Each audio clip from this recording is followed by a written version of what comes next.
everyone, it's Reenee and we are in Vata season. So Vata season in Ayurveda is known as a season of air and ether.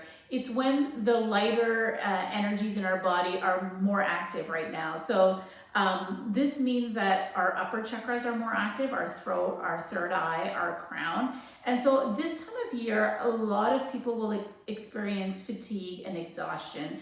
And the Vata exhaustion is very different from, in Ayurveda, what we call Pitta or Kapha exhaustion.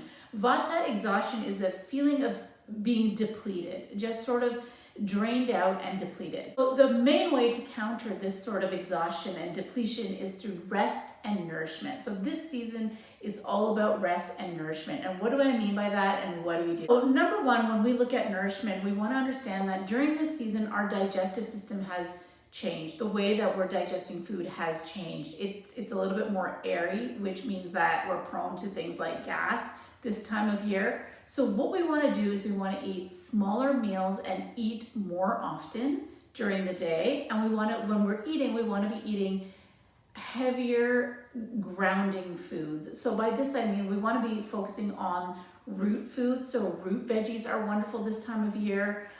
This time of year, grains are really good for us this time of year. It doesn't always have to be bread. Grains can be things like oats.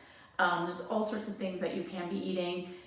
We want to do whatever fruits are available where you live this time of year. It's a good time for fruits. It's a great time for warming oils. Sesame oil is really, really good this time of year. Ghee is wonderful this time of year to really get that grounding and that nourishment. And nuts are one of my favorite foods this time of year because nuts are warming, they warm us up, and they're also very heavy, oily, and grounding, which really counters all of that dry, rough, quick-moving Vata energy. The other thing I talked about is rest. It's so key this time of year. Rest, rejuvenate, replenish yourself. We're getting these longer nights right now, so we're having that time for extra sleep if you can fit that into your schedule.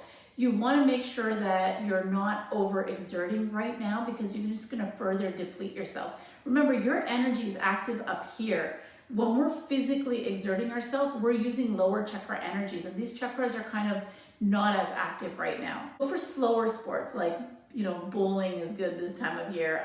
Hiking is wonderful this time of year. Yin yoga is really, really good. Swimming is a good one if you have access to an indoor swimming pool. If you're a dancer, then focus on the classical, slower moving dances, nothing upbeat, nothing that has a lot of cardio or a lot of exertion. So what you just want to remember, the key here is to remember that in Vata season, fatigue, exhaustion is a sign that you need to really slow down. You need to give yourself time.